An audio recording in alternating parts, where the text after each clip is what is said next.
अच्छा जी, ये 48,000 जो है ये हमारे पास आंसर हो जाएगा। इसके ऊपर कुछ और एग्जांपल्स देख लेते हैं ताकि ये टॉपिक जरा मजीद क्लियर हो जाए, मजीद बेहतर हो जाए। अब देखें, हमारे पास अब डेटा इस तरह से है। मिसाल के तौर पे ओपनिंग स्टॉक हमें गिवन है, वो है लेट से 4,000 यूनिट्स।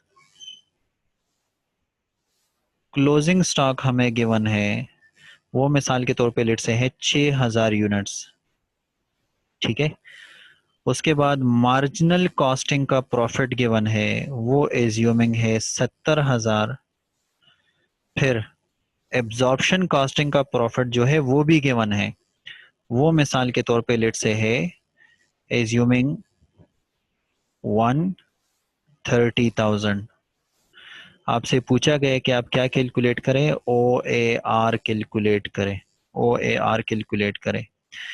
अब जो ओ ए आर है ना, अब इसमें देखें, इस वाले क्वेश्चन में जो पहला स्टेप है ना बॉक्स वाला, उसकी जरूरत नहीं है। रीजन, क्योंकि मार्जिन एब्जॉर्प्शन का प्रॉफिट तो खुद ही दिया हुआ है, तो किसका ज्यादा किसका कम वो चक्कर तो खत्म हो गया। वो तो क्लियरली नजर आ रहा है एब्जॉर्प्शन कास्टिंग का प्रॉफिट जो है वो ज्यादा है, क्योंकि क्लोजिंग स्टॉक ज्यादा है।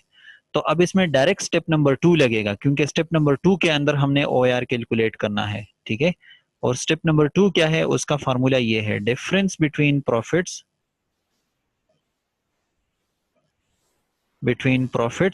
Is equal to difference between opening and closing stock multiply by O A R. तो डिफरेंस बिटवीन प्रॉफिट जो है वो हमारे पास है, वो कितना है, 1,30,000 माइनस 70,000। यहां से हमारे पास डिफरेंस बिटवीन प्रॉफिट आ जाएगा। Difference between opening and closing stock 6,000 minus 4,000 ये जाएगा, और multiply by O A R आ जाएगा। तो 1,30,000 माइनस 70,000, ये 60,000 हो जाएगा, 60,000। ठीक है। और दूसरे साइड के ऊपर जो है ये 2,000 हो जाएगा, मल्टीप्लाई बाय एक्स हो जाएगा, ये 2,000 इधर आके डिवाइड हो जाएगा। तो ओ ए आर जो है वो हो जाएगा 60,000 divided by 2,000 is equal to answer आ जाएगा ओ ए आर। तो ये ओ ए आर कितना आ जाएगा, ये शायद 30 आ जाएगा, $30 पर यूनिट आ जाएगा। ठीक हो गया। ये हमारे पास क्या है, ये हमारे पास इस चैप्टर के अंदर जो रिकन्सिलिएशन का टॉपिक है इसके ऊपर सवालात है। ठीक हो गया। एक और एग्जांपल मैं करवा देता हूं। मिसाल के तौर पे ओपनिंग स्टॉक हमारे पास है लेट से एज्यूमिंग 5,000 यूनिट्स है। ठीक है।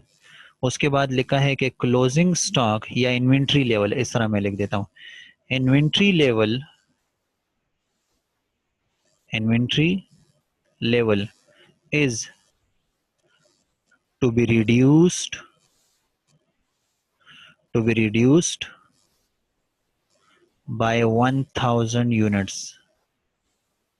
इन्वेंट्री लेवल जो है is to be reduced by 1,000 units. उसके बाद हमें एब्जॉर्प्शन कॉस्टिंग का प्रॉफिट दिया हुआ है,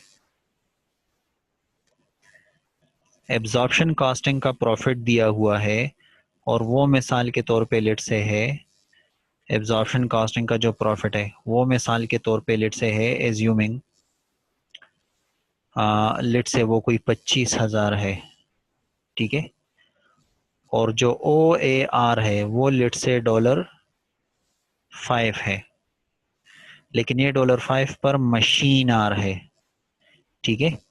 उसके बाद number of machine hours per unit कितने हैं, number of machine hours per unit जो है वो 2 है लेट से। ठीक है। आपसे क्या पूछा है, आपसे पूछा है आप मार्जिनल कॉस्टिंग का प्रॉफिट जो है वो कैलकुलेट करें।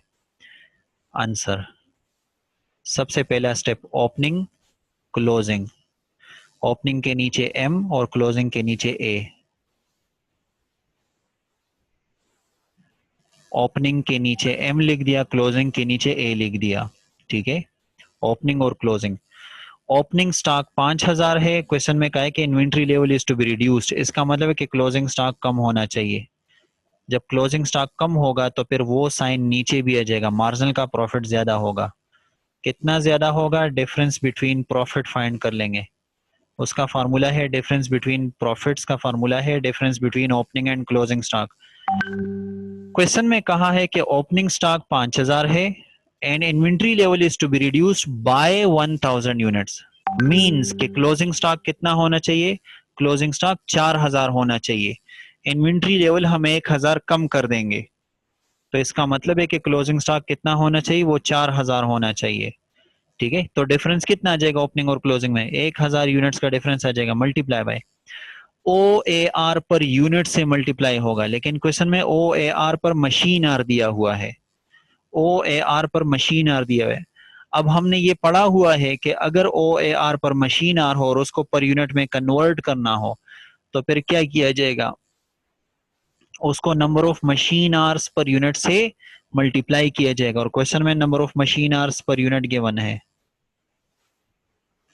तो ये जो ओ ए आर पर मशीन आ रही है ये ओ ए आर पर यूनिट में कन्वर्ट हो जाएगा, ये ओ ए आर पर यूनिट में कन्वर्ट हो जाएगा।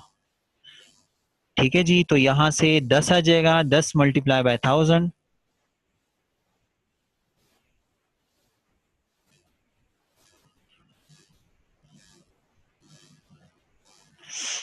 ठीक है जी, तो ये हो जाएगा 1000 यूनिट्स हैं,